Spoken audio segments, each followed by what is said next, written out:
Hoje nós vamos falar um pouco da macroeconomia para entendermos o porquê que a bolsa não sai do lugar, na verdade até vem em queda, com os gringos retirando dinheiro daqui, mesmo com a perspectiva de crescimento de lucro das empresas, enquanto lá fora no exterior a gente pode ver o S&P 500 que está aqui em alta ainda, né, nos últimos tempos. Vamos entender então o que está acontecendo. Mas antes, eu gostaria de falar da Cosan, até porque ela tem muita interligação aqui no cenário macroeconômico. Então a BTG fez um relatório recentemente aqui sobre a Cosan, eu vou trazer os principais trechos para você, que está muito alinhado aqui com aquilo que eu digo, tá? Então olha só, começando aqui do início, né, eles recomendam compra da Cosan e eles falam que a Cosan é uma tese macro, uma holding alavancada e com desconto. O desconto nesse momento é de 29%, que é um desconto bacana pra caramba, cujo valor depende do menor endividamento, taxas menores e capacidade das companhias operacionais aumentar o fluxo de dividendos para a holding.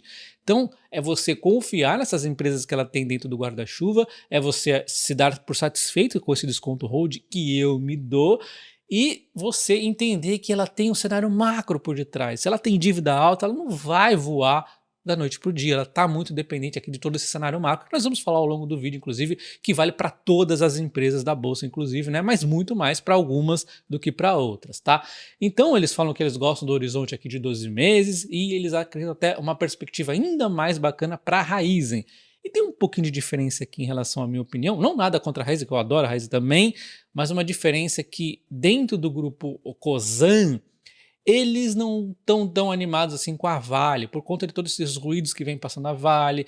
Parece que é um case que não vai destravar tão rápido. Eu acho isso bacana, porque é uma oportunidade de quem quer comprar, aumentar a posição, né? Tem a questão do Eduardo Bartolomeu ficar ali até o fim do ano, no CEO da Vale, né? Então vamos ter uma nova novela ali na definição do novo CEO. A empresa está enroscada politicamente, tá? Outro ponto é que eles comentam ali a venda que a Cosan fez na Vale, que foi a um preço de 10 a 15% menor do que eles haviam comprado, só que eles destacam um ponto que eu também comentei com vocês ali, sobre o tipo de proteção que a Cosan fez ali na aquisição da Vale, que não fez eles perderem dinheiro teoricamente, né? É até um tipo de proteção que eu não utilizo muito, eu utilizo outras, mas para a Cosan naquele momento ali fazia sentido, eu mostrei tecnicamente para vocês o que aconteceu, então ela está protegida ali, ela não perdeu dinheiro nessa operação com a Vale, tá? Em termos de dividendo, a gente até vê eles mais otimistas do que eu neste curto prazo, eles colocam aqui dividendo de 7,4 para 2024 e 7,6 para 2025. Se você é membro do canal, você tem lá na planilha de preço, teto e dividendos, que eu tenho um dividendo bacana pra caramba previstos para a Cosan a partir de 2026, e eu resolvi aqui não ter uma previsão para 2024 e 2025, porque é um ano aqui mais tumultuado ainda dessa fase toda de transformação pós-aquisição da Vale, tá? Então lá para 2026 em diante, aí sim eu acredito já em dividendos melhores. Tá um case de crescimento de resultados, junto com isso crescimento de dividendos, mas é um case de paciência. E agora vamos falar então da macroeconomia, que é o que acaba justificando por que os gringos estão tirando dinheiro da bolsa, por que a bolsa está tão travada. Vai ter aqui envolvimento da inflação, vai ter envolvimento da taxa de juros brasileira e americana, né? Então vamos falar disso, mas antes eu gostaria de começar aqui com as palavras do Damodaran, né? Ele faz uma crítica inclusive aqui aos investidores, meio que o Fed também. Ele fala o seguinte, né? O Fed é um especulador e não um líder de mercado. Ele dá a entender aqui que o Fed ele acaba só seguindo ali o que está acontecendo e não liderando para onde o mercado tem que ir. E com isso, nós investidores não deveríamos ficar aqui seguindo o que o Fed vai fazer ou não com a taxa de juros ali. Sim, seguindo os fundamentos de mercado, os fundamentos da empresa. Nós deveríamos seguir os fundamentos, não seguir o Fed. Eu concordo com isso, só que por outro lado a gente tem que ver o seguinte, né? Se a gente sabe que o mercado é ineficiente, acaba seguindo narrativas, como por exemplo, ficar vendo o que o Fed vai fazer, vai deixar de fazer, o que o Copom, ali, o Banco Central do Brasil também vai fazer ou deixar de fazer, a gente tem que entender que o mercado tem essa ineficiência e aproveitar-se desses exageros. É basicamente isso, né? Outro ponto importante que ele comentou aqui é que as apostas dele no Brasil são a Vale e a Petrobras. Óbvio que também tem muito a ver com o tamanho das empresas, né? Ele não vai pegar o mais mal por ser lá investidor estrangeiro de um grande porte, mas mostra que ele está confiante nessas duas empresas. Ele relembra que o passado sombrio da Petrobras, aquele período ali até 2015, e chegou um momento que ele falou que a empresa estava no fundo, e aí ele entrou na empresa, e ele acredita que o governo brasileiro aprendeu com os erros e não vai mais ter aquele tipo de intervenção. Pelo menos ele acredita nisso, né? Enfim, a gente está sempre aqui acompanhando, realmente ao nível que aconteceu ali no governo Dilma, parece que o governo aprendeu a lição, mas é bom a gente ficar aqui de olhos atentos. Então voltei aqui na Confiro para a gente ver o ETF SPY do S&P 500 e a gente entender um pouco aqui o comportamento que faz ser parecido aqui no Brasil também, tá? A gente já vai chegar no Brasil, então olha só, desde ali da pandemia, antes da pandemia, olha como se comportou a bolsa. Ela vem subindo porque a economia dos Estados Unidos vai crescendo. Só que teve aqui momentos de incertezas e as quedas foram fortíssimas. Olha na pandemia, né? Uma queda gigantesca, uma recuperação rápida conforme foi ali se amenizando os riscos. E então depois nós tivemos uma nova queda com a inflação. Momentos de incerteza, existem aqui correções e geralmente o mercado está tentando ver o que tem no curto prazo e no médio e longo prazo ali. E quando essa questão de olhar mais para frente fica muito tumultuada, aí ele acaba muitas vezes corrigindo para baixo, exagerando, né? E também às vezes ele exagera para cima. Mas enfim, é natural do mercado tentar ver aqui o que está acontecendo na macroeconomia. Por isso que é importante a gente ver. Aliás, as empresas vão sempre acabar seguindo aqui o PIB, né? De alguma forma, óbvio. Aí, por isso que é importante você ver a empresa, porque tem empresas que vão performar melhor que o PIB, outras pior, algumas vão constantemente ir acima do PIB do país, né? Só que existe um limite, não existe um país que cresce 10 anos 1% e uma empresa que vai crescer 10 anos 20%, isso não existe, né? Então ela tem ali uma tendência de seguir ali um pouco o PIB do país, mas óbvio, cada empresa vai performar diferente. A gente vai ver aqui, por exemplo, o S&P 500, as perspectivas para os próximos 3 anos é de crescimento no lucro dessas empresas. E aqui que a gente tem que estar com foco, né? Foco nos fundamentos e não se a taxa de juros ali vai cair ou não, né?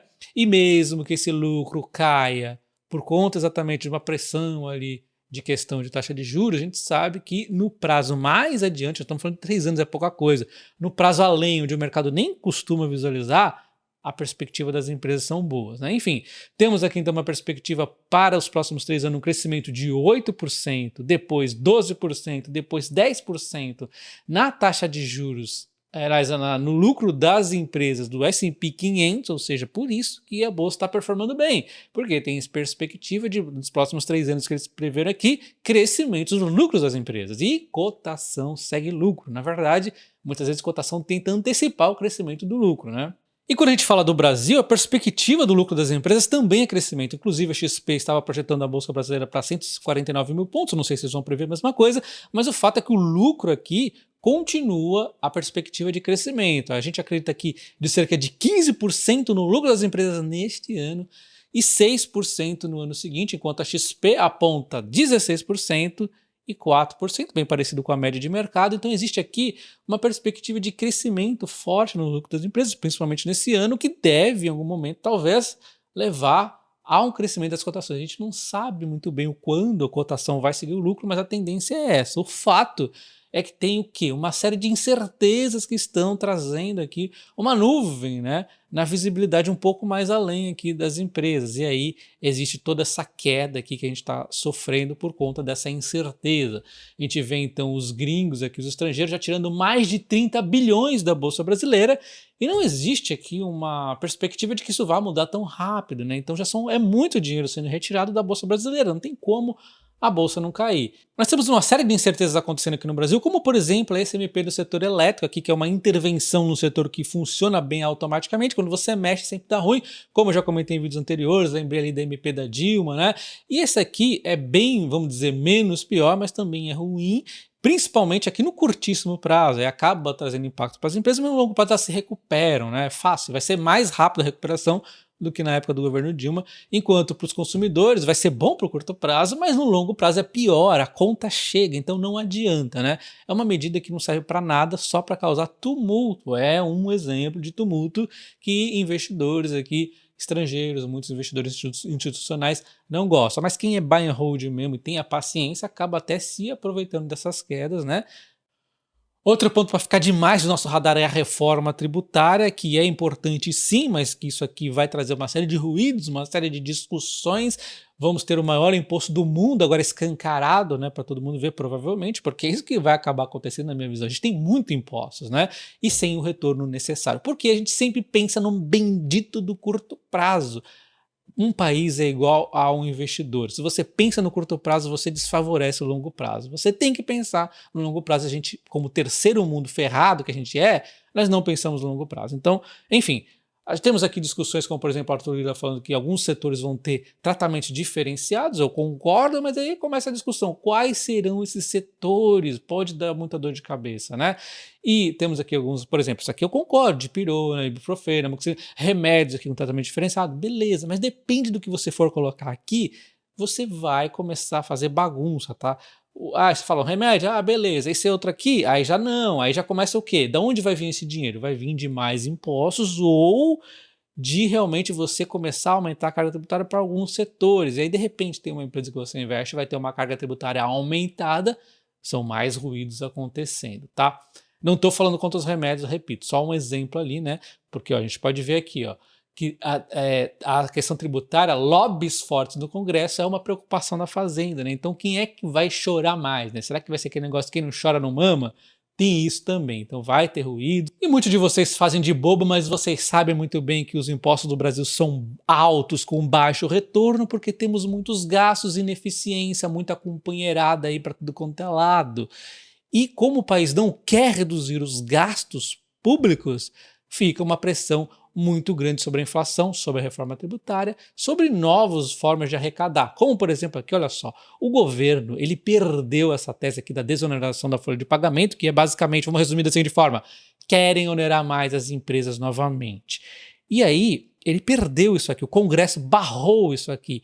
E o chorão do governo foi chorar para o STF. E o ministro Cristiano Zanin resolveu interferir nisso aqui. Isso aqui é... eu não sei nem o que dizer disso aqui. Será que eu posso dizer alguma coisa disso aqui? Só que para que eu vou votar, né? Para que o voto vai ser obrigatório se quem vai decidir agora é o STF? O governo vai lá e não consegue o que ele quer, ele chora para o STF decidir uma coisa que não é para o STF decidir? Que porcaria é essa, né? Isso aqui é uma maluquice sem tamanho. Enfim, ruídos vocês viram que tem de monte, mas vamos focar agora então no que está acontecendo hoje. A gente vai ter que passar pela macroeconomia, passar pelos Estados Unidos. Nós tivemos aqui o PIB nos Estados Unidos na quinta-feira sendo divulgado abaixo do projetado, que para mim é muito ruim, embora tenha o outro lado da moeda que o mercado gosta, que é a questão de pressionar menos aqui a taxa de juros, mas eu não gosto de PIB vindo abaixo de nenhuma forma. De qualquer forma, nos últimos tempos aqui o PIB dos Estados Unidos vem surpreendendo positivamente, tá? Mas enfim, veio 1,06, era esperado 2,4 e decepcionou um pouco o mercado. E na sexta-feira, vamos primeiro ver o PIB aqui, ó, venha superando aqui eventualmente positivo, 2 trimestres consecutivos ali, e aí de repente veio abaixo aqui, né? E o que aconteceu na sexta-feira foi que o núcleo da inflação nos Estados Unidos, que o pessoal já estava com medo disso também, ele veio em linha, né? Então o núcleo da inflação nos Estados Unidos veio em linha, o que deu um certo pouquinho ali alívio, né?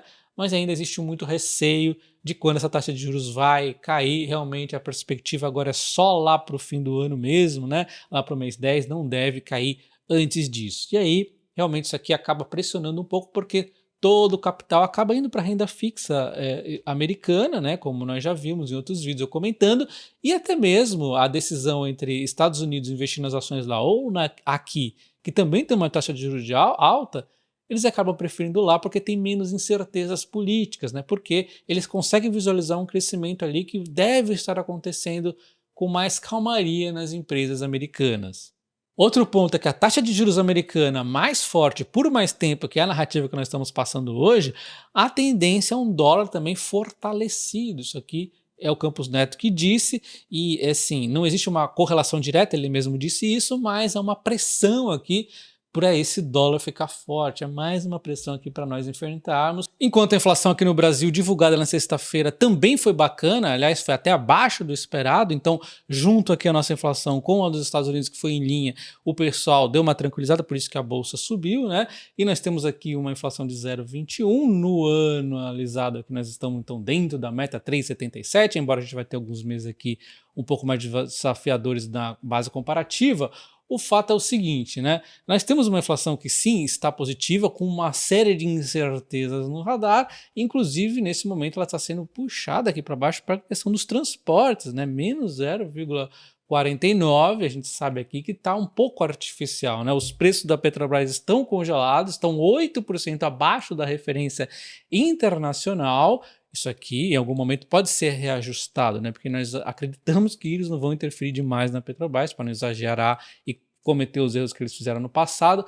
João Paulo Prats diz que está monitorando. O fato é que, pelo menos até esse nível aqui, o banco aqui comentou que o efeito nas margens mais baixas na refinaria da Petrobras é compensado pelo preço aqui de exportação, porque as margens nesse momento, na verdade, observe essa palavra, mais baixas, né? No governo Dilma as margens eram negativas, prejuízo, e aí não era o suficiente para a exportação compensar. Por isso que a empresa dava prejuízo no final das contas. Então, margens achatadas na refinaria é compensada pela produção. Só que também tem outro lado, né? A empresa, inclusive, em relação ao governo Dilma, ela está refinando menos petróleo e está produzindo mais. Então, ela está numa situação mais saudável. Se não houver exagero na intervenção do preço, ela consegue ser ainda lucrativa a Petrobras. Sobre a inflação, ele achou positivo, tá bacana a situação, mas ele tem receios aqui em relação à inflação brasileira e também mundial, na verdade, está preocupando ali do que vem adiante. Essa reta final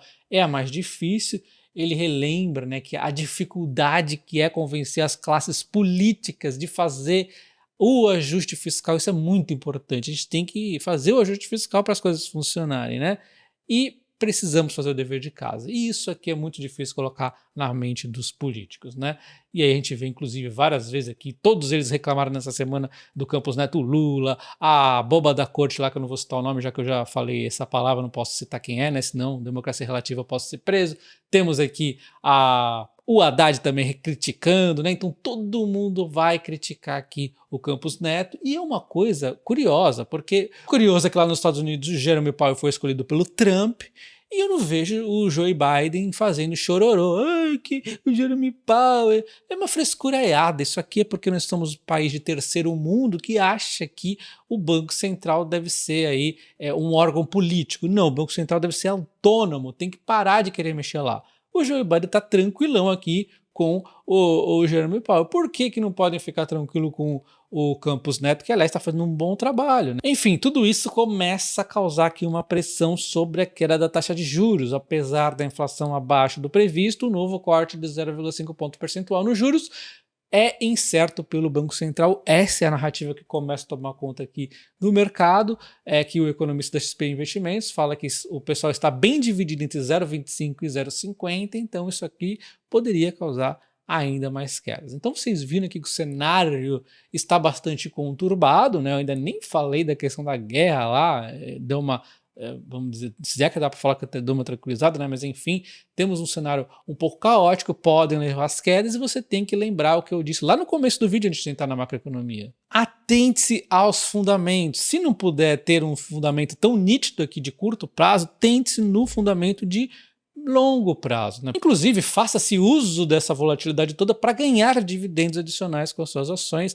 Conheça meu curso de opções, é possível você ganhar com a volatilidade, é possível você comprar uma ação que está no momento conturbado, se protegendo contra a queda. Eu fiz isso com a Cosel quando ela estava acima dos 15,50, eu comentei com vocês várias vezes, é que vocês às vezes não prestam muita atenção falando isso. Quando está determinado valor ali, eu tô comprando protegido. Aí quando cai muito, aí eu já tô aqui bem mais tranquilo, né? Link na descrição do vídeo, nos comentários fixados. Um abraço e até o próximo. Valeu!